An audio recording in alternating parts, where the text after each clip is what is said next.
know, when we hear the name of something, or we see the name of something, or we consider like, oh, someone says, draw me a lighthouse, or draw me a barbershop, or draw me a classic car, or whatever. You have all these different suggestions in your mind. And so what we have to do, instead of living in those internal references, to like responsive painting where you're looking at something and recording what you see, you have to have a way of taking all thoughts captive, and you have to simply draw the shapes of light and dark that you see.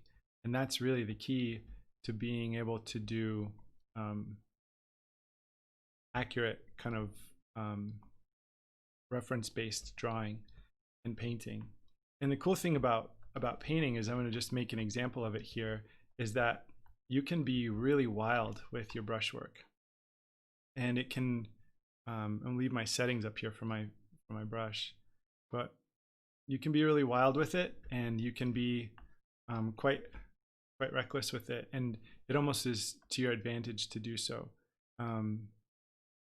So a lot of times we worry very much about getting the perfect delineation of what's happening, and that's not always, you know, working in our favor. So I wanted to bring up this idea that, like, if I'm painting this, look at the cross contour of this eyelid, how soft that is. Well, the instinct would be to paint it like that, right? And there's nothing wrong with that, but it's just as legitimate to paint it like this, right? And then we can almost like collage in, I got a little too much thick paint there, but you can almost collage in the image with any direction of stroke, and it will take on its own life with the brushwork. The brushwork is kind of like the that's where a lot of your artist voice comes through. And you can see that it's almost sculptural if you think about like the brush like a chisel or a blade to the wood or the stone.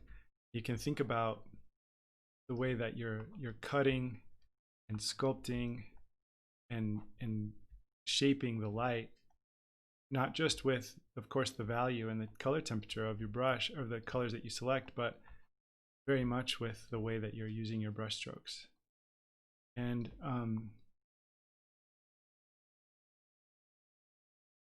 that's pretty fun, and it's really freeing. So it gives you a chance to not be perfect, you know, which is a thing we have to kind of let go of when we paint too. It's like this idea of being perfect is kind of another obstacle we don't need. Here I just took the stiffness of my brush all the way up, and then I can keep the scale somewhat large, and I can bring these eyelashes out of there if I want to, right? Or I can just leave them as kind of scattershot mess. It'll still read. Not really, you know, the one side and the other both look fine. From far away, they both look good. And sorry for those of you guys that are watching on YouTube. I had a class that I was trying to show some of these basics of Art Rage 2 live, trying to work with like a remote teaching model, and we couldn't get past some of like the firewalls with like the basically like kind of the security software that's running concurrently with some of the laptops. And so we were just trying to figure out a solution around that. So sorry for having to delay and stop the video and then restart it. But this is me just trying to show that it doesn't have to be a particular way. So, you know, you can draw the shape of this shadow of the eyelid like that, or you can draw it like this. It doesn't matter, as long as the value is present in the eye, above the eye, and you can see enough of the information to be able to sort of see what's being suggested. That's what matters, really. And then because you put something down doesn't mean you have to leave it, so you can knock right into it.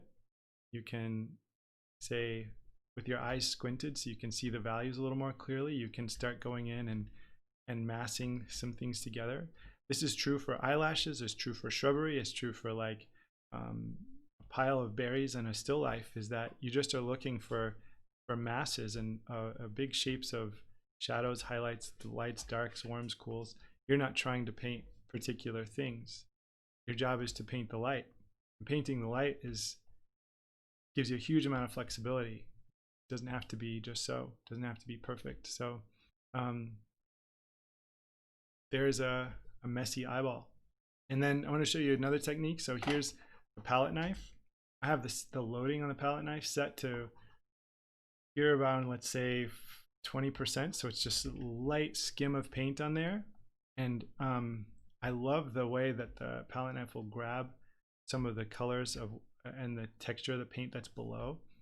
I like the variety of the mark that it gives. So it's not, my whole painting isn't the same exact feeling. There's like a little bit of extra oomph there. So I can use that palette knife to sculpt in some of the areas where I feel like maybe I want to adjust my drawing a little bit, but I can also use the palette knife as a way to emphasize edges or to create a little variation in my approach so that my drawing stays interesting to look at. So let's see, we have now painted an eyeball.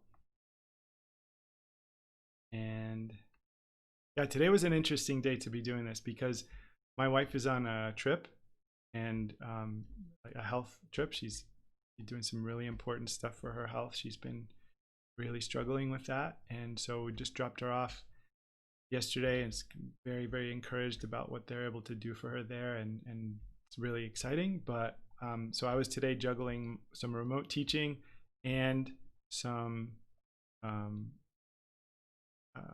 remote facilitation of my son's, little kid, his homeschool or his learning for his remote learning, and then thinking, oh, I can just do a YouTube thing at the same time as that. So it's kind of probably a really bad idea, but I thought it would work. Two birds with one stone, but we'll see. It doesn't act as too big of a waste of time for people, but hopefully you can see how fun this can be and how energetic the painting can be with when you have kind of that mentality of it being just practice.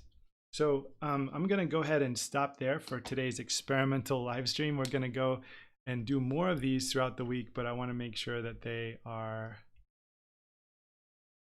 going to work technically for the different groups I'm trying to meet. But for today, this was a good enough test of the theory, and hopefully that gives you some insight into how versatile and powerful art rage can be, especially when you approach it with a loose kind of cavalier brushwork. It really is advantageous. So these were the settings I used for my brush. These were the settings I used for my brush before I did the eyelashes, and then I just used the palette knife with these settings. So thank you so much for checking it out. I'm going to go ahead and stop the stream now, but can even figure out, there we go. All right, thank you guys. We'll see you soon.